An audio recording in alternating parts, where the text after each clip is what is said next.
right, Garrett, let's see how we did this time. I used a stick, my little training stick here, to line your shoulders up just right and to get the alignment perfect. They were a little bit open to the right, so I closed them up a little bit. You'll see that here in a second. And I said to you, keep your shoulders at this angle at the finish. You can open them during the approach, but at the finish, I want them to be at this angle right here, okay?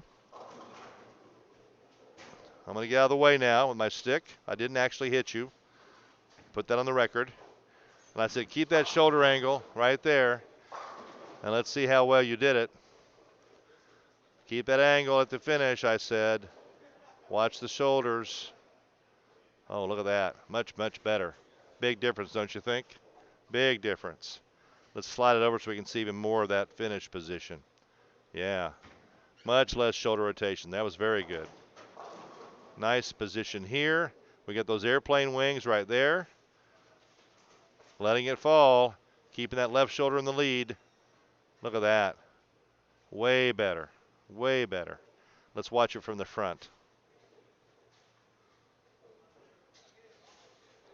Yeah, I like that.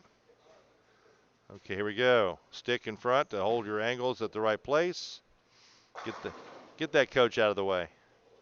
Let me bowl. Okay, here, coach out of the way.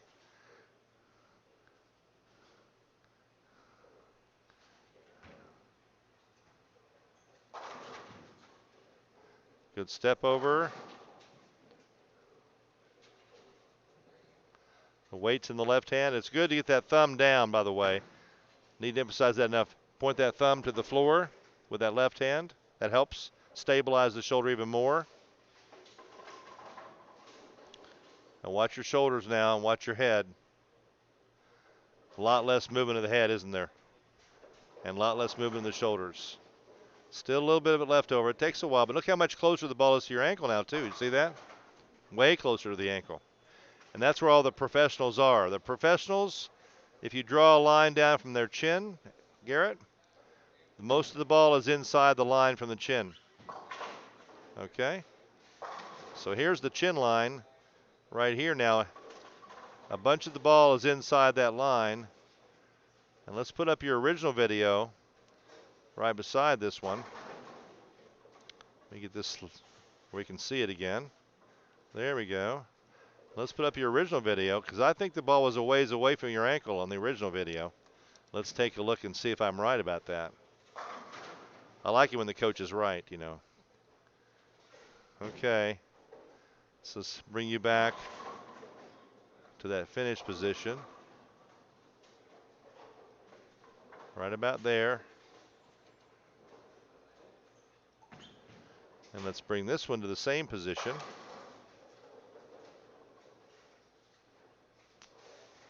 Yeah. Look at the difference. Now if I draw the line down from the chin here, and let's see if, there we go, now they're the right size. Let's draw the line down from the chin here because your head moved.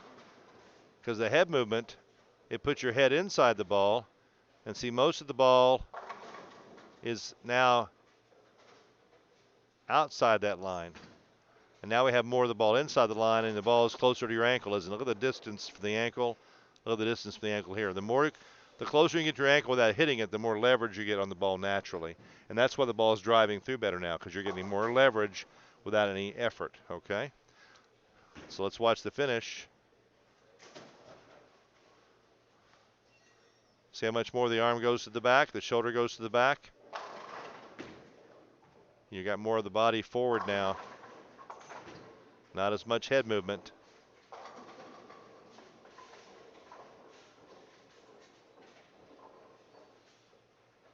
A lot quieter head movement, right? Look at your foot. No foot movement here on the left screen. And lots of foot movement on the right. Boy, big time, isn't it? Big difference there. You see a foot flipping over on the right screen? Watch the foot on both screens, the slide foot. Lots of movement of the shoulder. Watch that foot flop and flop right there. And over here, it's totally stable, solid as a rock, okay? And that's what you're looking for earlier today, was being able to balance and be stable at the finish, okay? So, much improved. Yeah. Yeah. So these drills will create this. Now, it doesn't happen in a heartbeat, okay? And if you do it 1 or 2 times here, it doesn't mean you own it yet. It takes about 1,000 shots for you to become automatic with this stuff. So it's going to require discipline on your part when you get back home to practice these things, to monitor it with your camera, on your phone or whatever. Have someone watch you like your dad and see that it's staying there, because your body will try to take you back to the old way of doing things because it's comfortable and it feels good. This new stuff doesn't feel near as good because you haven't done 1,000 shots. It has to become the new comfortable. And that's where it's up to you to discipline yourself and be dedicated to practicing the new stuff, even though it feels a little weird, okay? But you can always send me videos, and Randy and I will look at them and give you our feedback. We want to encourage you. We want to give you support. But there's no magic shortcut. There isn't. You just have to work at it, okay? But it's going to be a big payoff because you've got some good skills. You got a great release. You got great understanding of the game. You're smart. You're young. You're healthy. You can be a really top player if that's what you want. But to be a top player, you have to get rid of this over-rotation. We're telling you that's the key. And we're trying to be nice about it. We're not trying to hurt your feelings, but that is really important, okay? We believe, and we both agree. Both coaches agree. So that's the key to getting you better. And when I see this and how stable you are here versus on the right, how unstable you were, that tells me that we're going to have a lot more consistency, a lot more accuracy. And I also saw better ball motion. I pointed it out to you a couple times, that the ball was now driving through the pins, coming back, where before it was hooking and stopping when you thought you put more on it. So sometimes putting more on it makes it overreact and use up energy too much, okay? So this is on the left of what we want to do. And again, we're using a weight now in the left hand. And one thing we didn't do here, I want that thumb to be pointed down to the floor at least, okay? When you see Chris Barnes and Sean Rash, their hands are turned upside down. Let me show you. We have a picture of that, actually. Let me find it here.